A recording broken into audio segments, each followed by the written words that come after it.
Bem, amigos, irmãos em Cristo, mais um estudo sobre escatologia.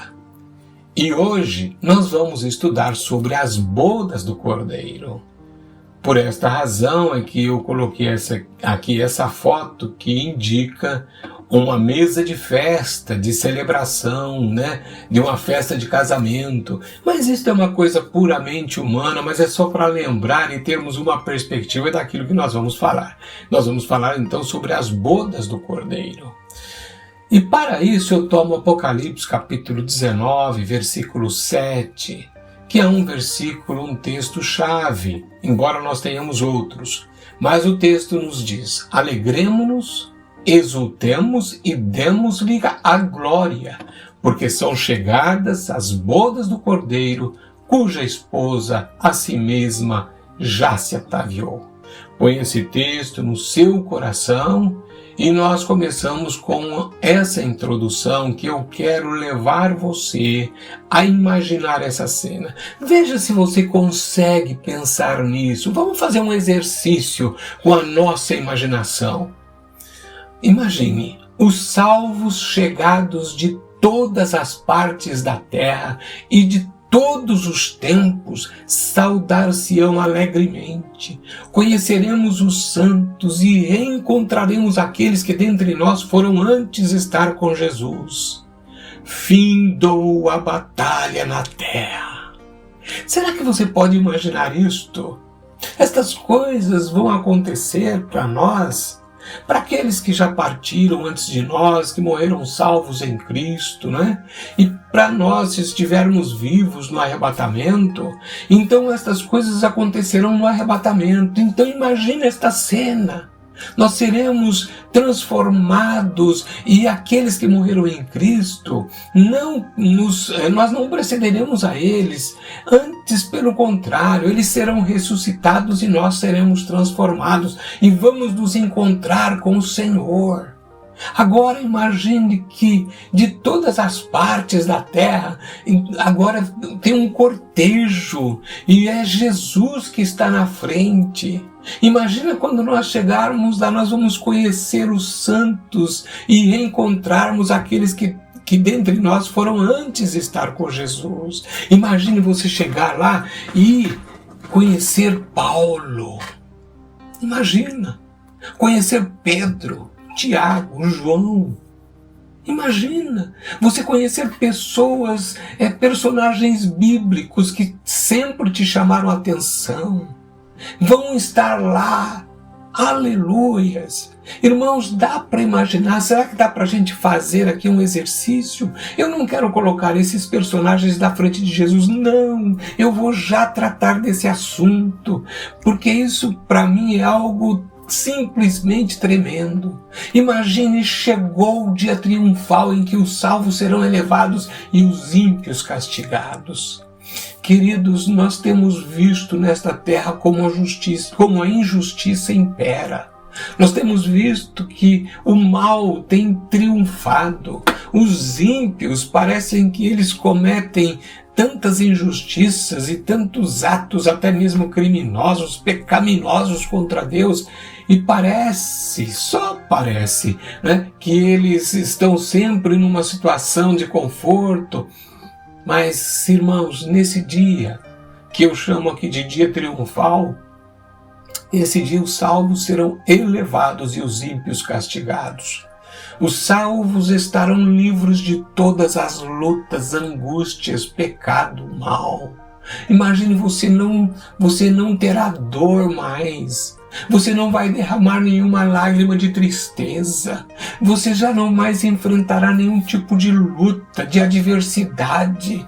Você não sofrerá nenhum tipo de angústia no seu coração.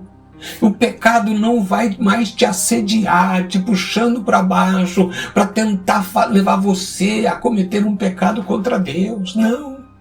Agora veja, uma só vez mirar a divina face de Jesus compensará todas as lutas, todas as tristezas sofridas neste lado da vida.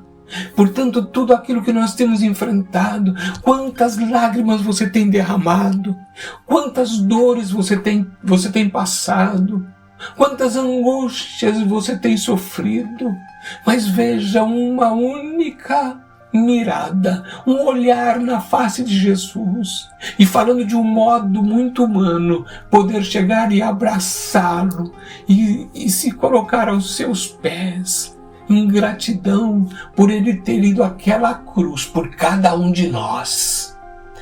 Uma só única vez compensará todas as lutas sofridas deste lado da vida. Será que você consegue imaginar isso?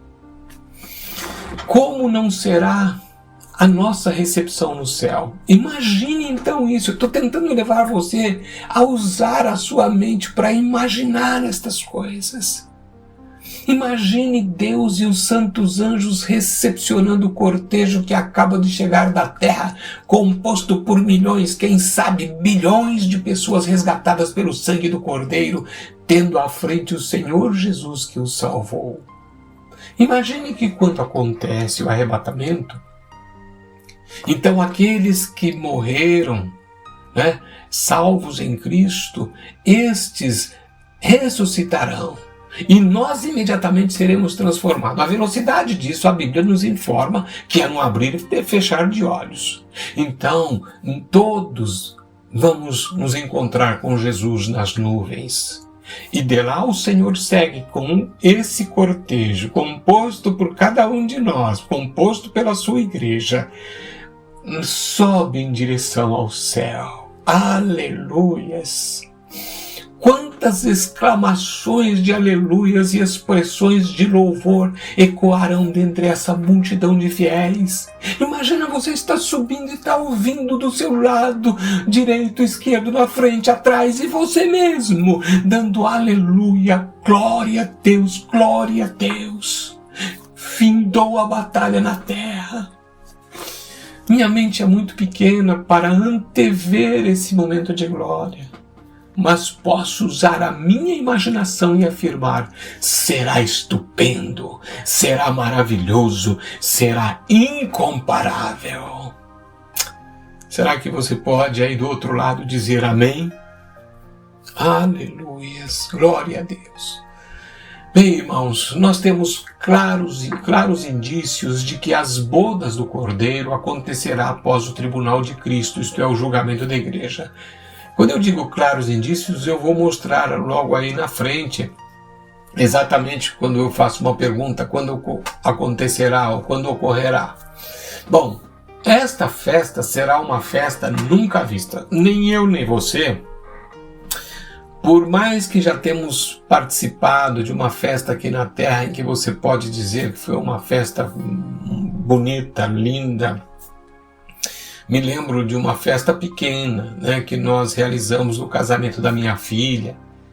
E nós nos reunimos lá no hotel e no restaurante, tudo muito bem decorado. Depois do casamento, então, nós oferecemos ali um jantar. E vieram pessoas do Brasil e de outros lugares, dos Estados Unidos. E eu quero dizer uma coisa para você. Foi uma festa tão singela, mas tão bonita, tão gostosa, que nós então podemos imaginar aí que é uma festa que alegra o seu coração. Essa festa das bodas do Cordeiro será uma festa que você não pode conceber com a sua mente humana. Essa festa será a reunião da igreja com seu Redentor e Salvador. Prostrados aos pés do nosso amado Salvador, nós o adoraremos, cheios de grande alegria. Aleluia! Bendito seja o nome do Senhor. Agora veja, nós estamos falando de bodas. Bodas fala de casamento, Então, o noivo que é Jesus, a noiva é a igreja. Em muitas passagens do Novo Testamento, a relação entre Cristo e a igreja se revela nas figuras do esposo e da esposa.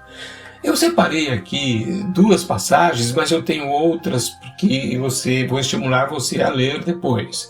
Então vejamos a primeira delas, que se encontra lá em João 3,29, quando Jesus diz: o que tem a noiva é o noivo.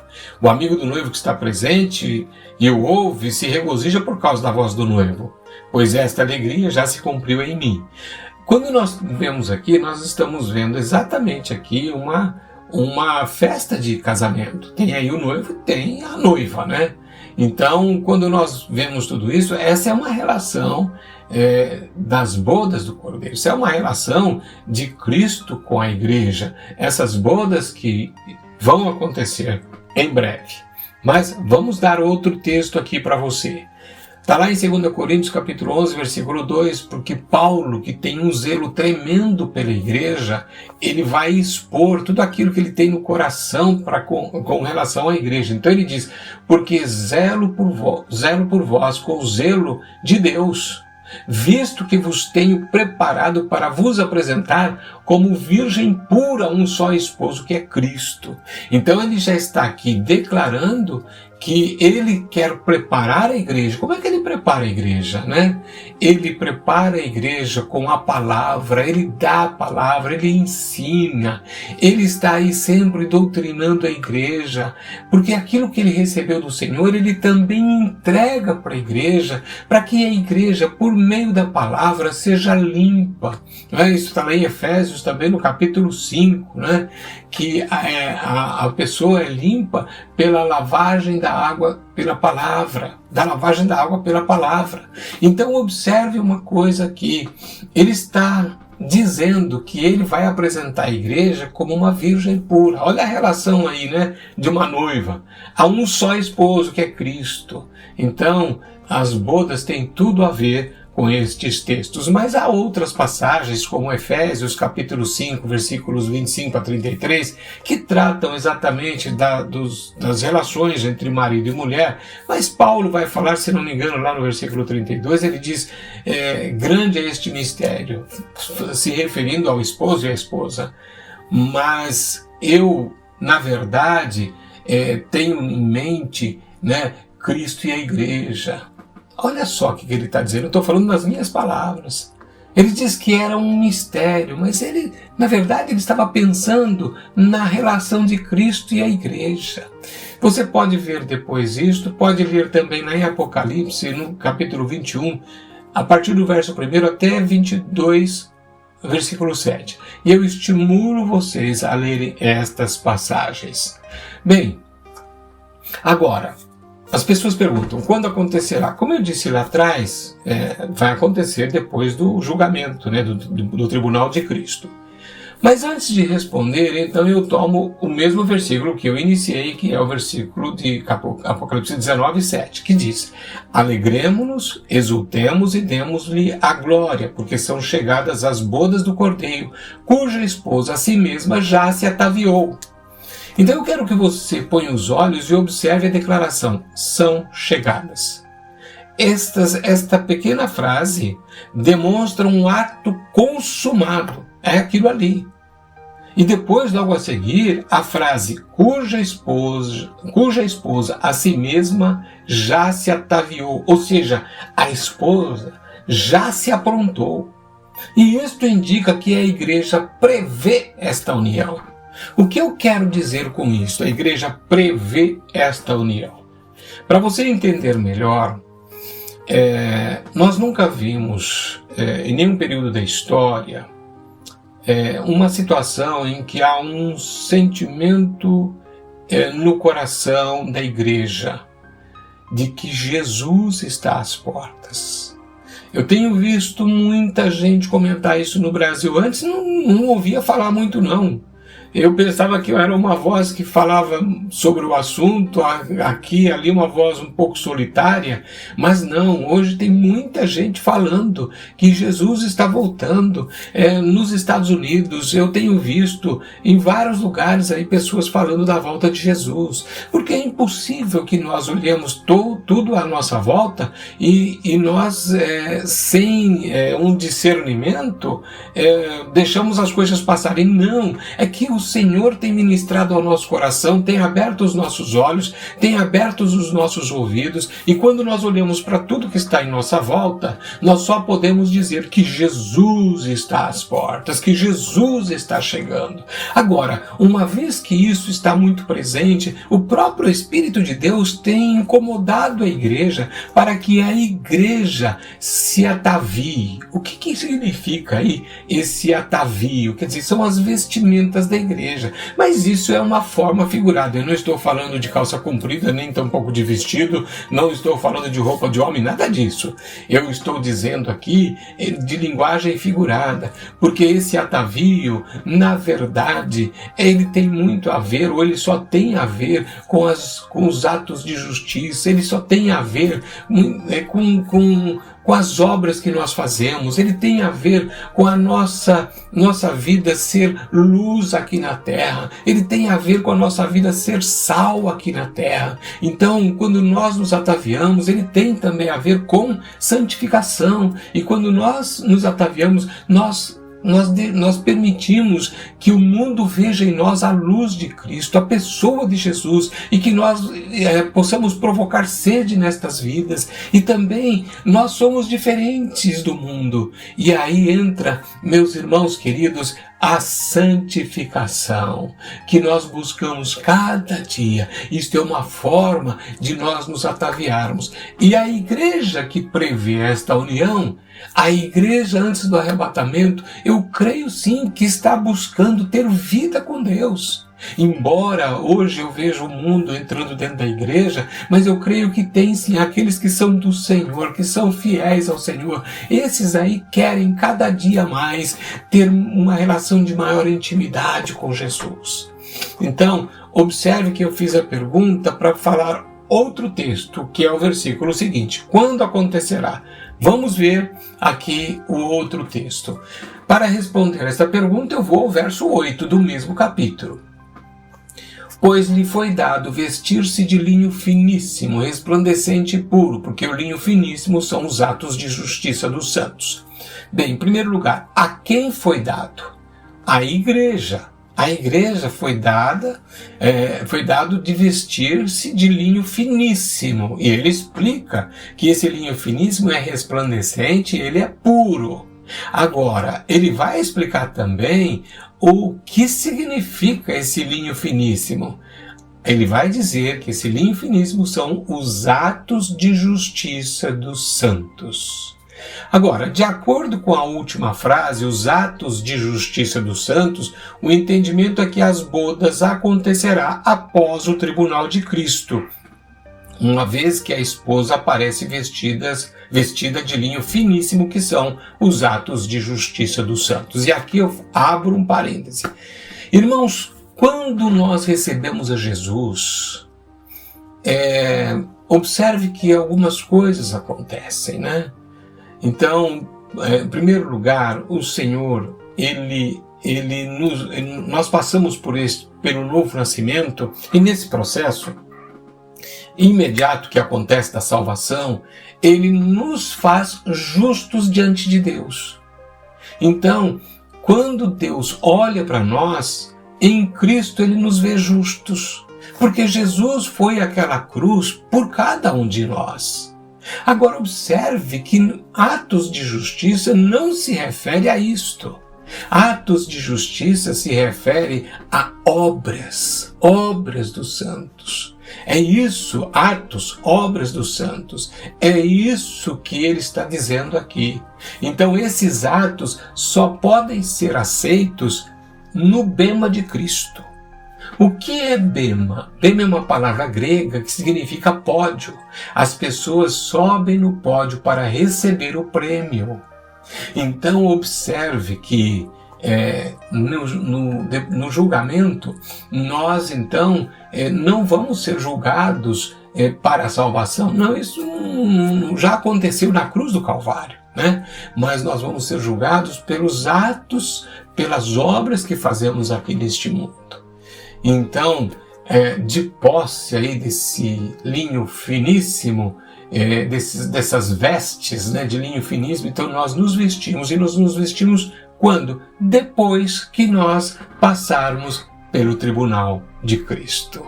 Acho que esse ponto ficou entendido, né? Agora, onde ocorrerá? É claro que as bodas somente poderão ocorrer no céu. Já vimos anteriormente que as bodas acontecem depois do tribunal de Cristo, que também ocorrerá no céu. E é do céu que a igreja virá juntamente com Jesus. Quando nós falamos sobre agora a volta pública de Jesus, já falei isso aqui várias vezes, então é do céu que nós viremos com ele. Agora observe então o versículo 14 do mesmo capítulo 19 de Apocalipse. E seguiam-no os exércitos que há no céu, montando cavalos brancos com vestiduras de linho finíssimo, branco e puro. Aleluias! Ele está falando agora aqui que nós que já passamos pelo tribunal de Cristo e vestimos vestiduras de linho finíssimo, então Jesus vem e nós viremos com ele. Eu ainda vou tratar disso um pouquinho mais à frente, não hoje, mas mais à frente. Mas ponha isso aí no seu coração. Bem, quero oferecer aqui, estou caminhando já para uma conclusão, mas eu quero oferecer aqui uma perspectiva interessante de Dale Pentecoste. Pentecoste é um estudioso de escatologia. Eu tenho um livro dele fantástico, é Manual de Escatologia, que se você tiver oportunidade, leia, né? Ele aborda todas as correntes ali e é fantástico no ensinamento. Mas ele apresenta aqui uma perspectiva interessante. Ouça o que ele diz. Parece ser necessário distinguir entre as bodas do Cordeiro e a ceia das bodas. As bodas são um evento que guarda uma relação particular com a igreja e acontece no céu. A ceia das bodas trata-se de um evento que envolve Israel e acontecerá na terra. E veja que interessante isto, né? Ele está dizendo o seguinte, que as bodas do Cordeiro e a ceia das bodas são duas coisas diferentes. Então as bodas são um evento que guarda uma relação particular com a igreja e vai acontecer no céu. Agora a ceia, como uma outra festa das bodas, que segue as bodas, por exemplo, trata-se então de um evento que envolve Israel e acontecerá na terra. Ele segue dizendo que o anúncio de Apocalipse 19:9 demonstra. Vamos ver lá então. Olha só.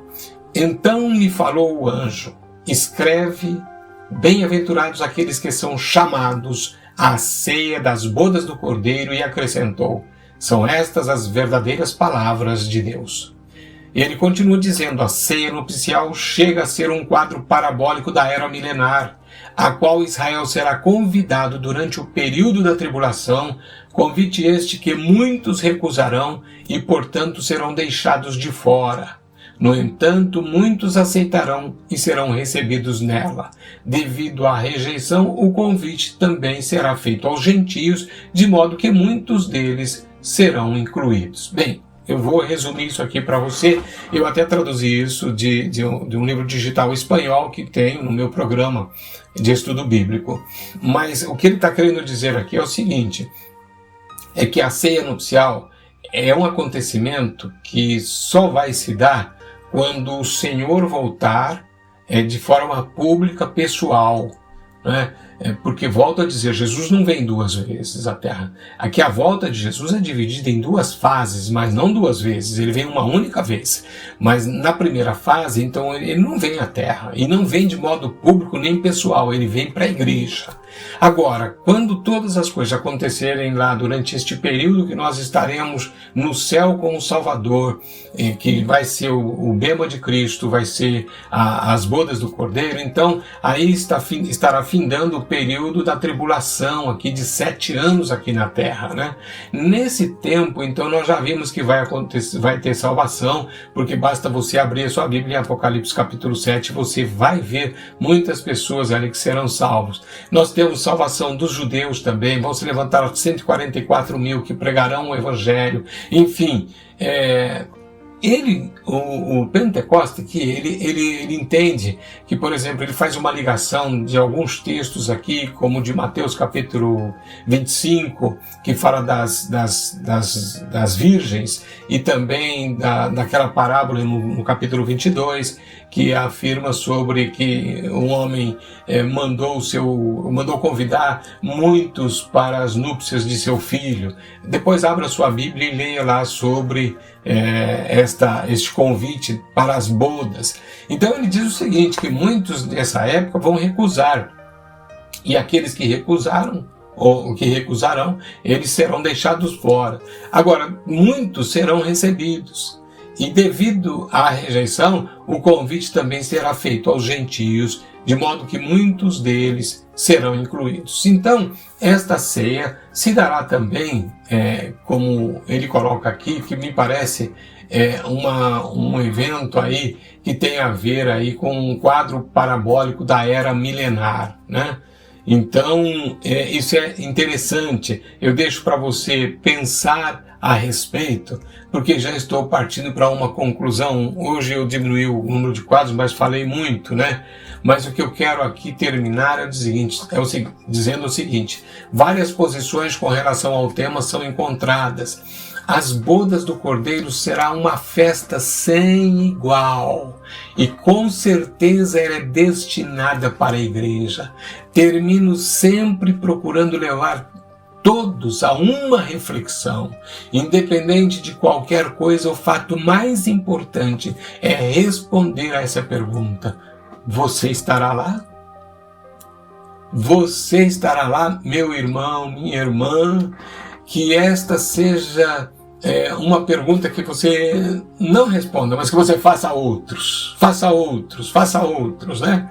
Mostrando a eles ao Evangelho que salva. Mas glória a Deus, obrigado por vocês estarem aqui. Abram a Bíblia, pesquisem e alegrem o coração de vocês,